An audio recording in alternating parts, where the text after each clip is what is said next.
به نام خداوند جان و خرد، جشن فراغت دانشجویان افغانستان در مسکو. این سال با تفاوت سالهای گذشته محصلین ثمره چندین سال زحماتشان را جشن گرفتند. با هم بیننده می باشیم لحظه های از هم نفسی و اشتراک ایده ها، فضای پر از نشاط و انرژی های جوان. با افتخار برنامه فراغت دانشجویان با گردانندگی بانو ناهید زیا و ابوبکر محمدی آغاز گردید. لحظه با قرآن با تلاوت کلام الهی توسط قاری محترم یوسف یاسیر ابوبکر. با دلهای پر از امید و نگاه‌های رو به آینده با سرود وطن یاد وطن را زنده نمودیم.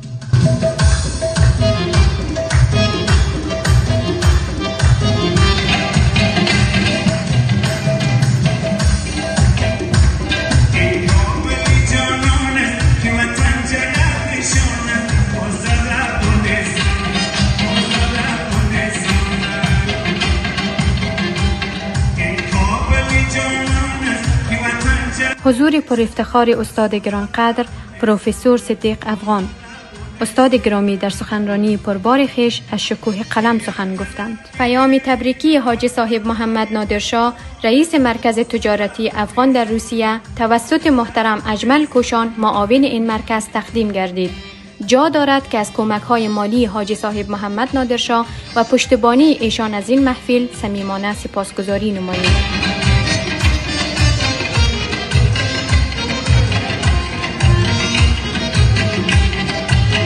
از درخشانترین لحظات این جشن حضور فرخنده محترم حبیب مرادی، حامی مالی و پشتیبانی اصلی این محفل.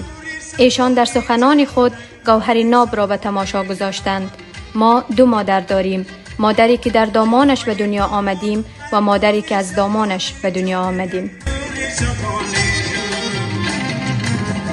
یک کوه‌های پر از برف روشنی به چشمانت آزاد افغانستان.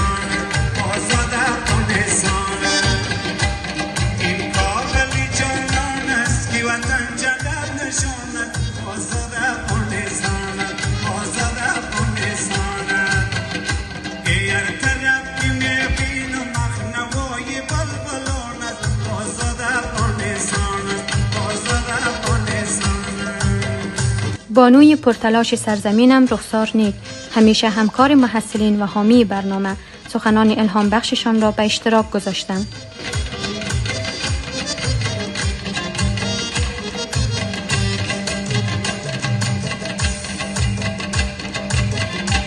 اجرای ترانه زیبا به صدای معصوم و فرخنده کودکان فضای محفل ما را از شور و عشق لبریز کرد.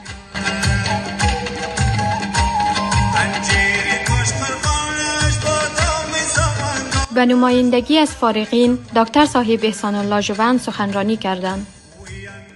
حضور پر افتخار دکتر شاه سلطان عاکفی از آتشه فرهنگی اسبق سفارت افغانستان در مسکو با سخنانشان جوانان را برای ساختن آینده‌ای بهتر تشویق نمودند.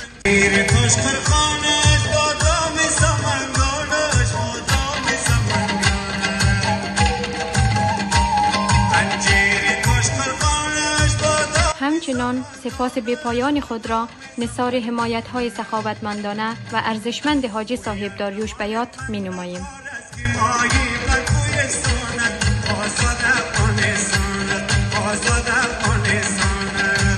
در پایان محفل سخنانی از دکتر بلال سیرت نماینده دانشجویان و همواره همکار همقطارانشان. آزاد افغانستان